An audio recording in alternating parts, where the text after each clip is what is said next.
Welcome to Modular Hippo, the channel where I'm trying to build a 36-foot electric sailboat in my backyard. In this episode 20 of the components playlist, I am finalizing the design and build of the 230 volts AC switchboard that I will be using to go between shore power, generator and inverter. So let's take a look at the final result.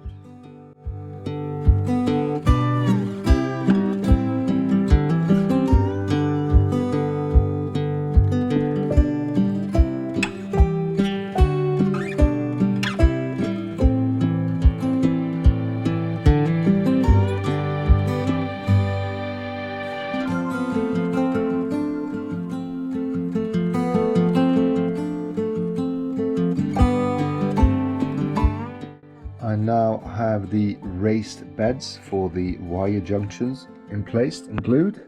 So it's 12 of them in total, which allows me to start connecting all of the switches and the lights. Vinyl stickers cut out. So all I need to do now is just make sure I can line up those holes properly, because when it goes down for good. So the cutouts here looks a little bit bad, but the actual lights are bigger than the holes, so you won't see that bad cutting of the circles in the middle. This is with the stickers in place. I've got a little bubble there, but it's so tiny I don't think there'll be any problems. So quite happy with these stickers. They're quite thick vinyl stickers with good glue on them, adhesive, so I don't think they'll go anywhere. So one step forward.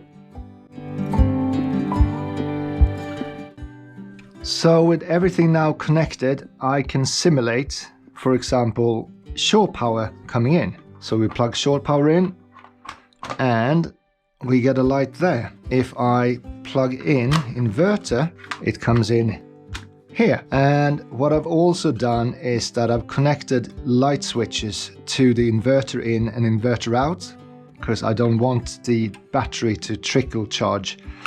So that means that I can turn those off and then turn them back on if I just want to be able to confirm that that power comes in. Another thing that we can do is check, for example, if we plug shore power in and then decides that we want to send the shore power to the EG4 charge verter, then we have 1-200. So 1-200.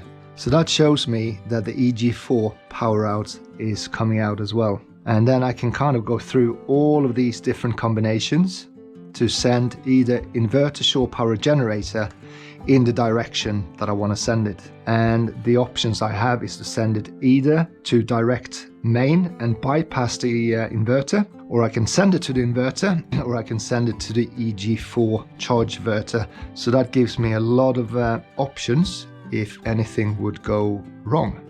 So I'm quite happy with this, and I feel that I can move on to the next box, which will be the trip switches for the AC system. So a similar setup, but it will be a main cutoff switch, and then all the main 40 amp switch, trip switch, and then all the other trip switches as well. And I will then make sure that I have enough glands coming out to all the different circuits that I need. The last thing I will do on this junction box before I can use it on the boat is that I will tighten up all the nuts and bolts and use some low strength Loctite to make sure that they remain in place. I will also tidy up all these cables to make sure that when I close the lid, it is no risk for me to catch it on the ledge or the lip here. I will also cut out a square rubber mat piece that will go on top of the incoming cables that's coming in from the glands. That will also cover the earth bar to make sure that if anything comes loose up here, there's no risk of connecting a live to the earth bar itself. As always, thank you for watching, and if you are new to this channel, feel free to subscribe if you want to see more. If you are interested in the motor build and the boat build, which are separate playlists, you will find them up here somewhere. As well as if you have any comments, questions or concerns, feel free to stick them in the comment section and I will respond within 24 hours. Until next time, have a good weekend or week, and I'll see you soon. Take care.